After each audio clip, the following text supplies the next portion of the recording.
Well, let's stay with the theme of romance. And it seems thousands aren't so lucky in love, indeed, because around 40% of marriages end in divorce, it's reported.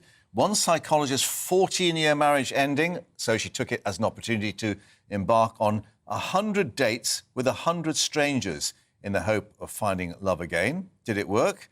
Well, Dr. Angela Ahola joins us now. And we have to ask, were you offered a Haribo gummy ring at any stage of the process? Unfortunately not.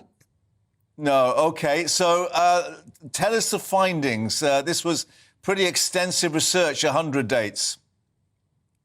Yes, it was an amazing journey from beginning to end, these 100 dates. And actually, from beginning, the goal was not 100. But I realized I hadn't found anybody during this period. And also, I was a bit sad and heartbroken after my divorce. So I guess I wasn't really prepared of a relationship either in the beginning. But I've noticed and realized so much things about human behavior, about what we are swiping right on, my own emotions. So it was like an experimental box.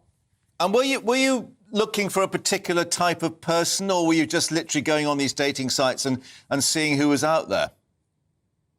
In the beginning, it was just the way you describe it. I just felt, I guess I need to just come out a bit and meet new people. But after a while, I realized that what makes me happy, what personalities make me feel like enjoying this moment, humor, empathy, kindness, all these things. So I learned so much about myself during this journey. It was an extreme learning period. And were there sort of awkward silences over the dinner table and you suddenly realised that this was a big mistake and you had to get out quick? Well, a few moments, but I'm a social person, so I guess that helps. And if the other one also is a social person, it's just the talk flows. Right. And but yeah, there were a few awkward silences. Like I met a gravedigger, but he was really polite, really kind, really humorous. And I met the magician. I met so many different professions, but usually the dates were fun. But only 8 of these 100 were really, really, really good. Wow, that's a pretty big failure rate. What was the worst one? Can you remember? The worst one. Okay, I must answer your question with a catfish. It was a guy who fished with another person's photos on the dating app. Oh. And I swiped right. We started writing, and to the place appears a completely different person. Right, yeah, OK. I can imagine that might have been a bit of a shock. However, we have to say there is a happy ending to this. And you met your partner, I think, on a flight, on an aircraft. Is that right? Absolutely. That is totally correct. Yeah, I was going on a speaking assignment from Stockholm to Copenhagen.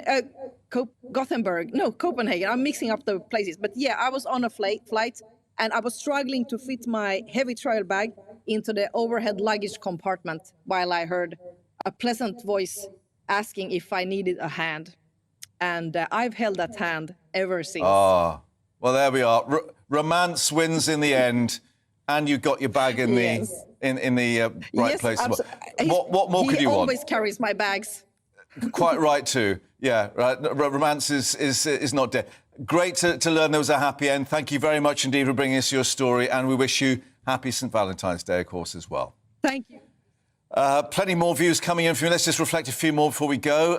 The Just Stop Oil protests, of course, planning new ones.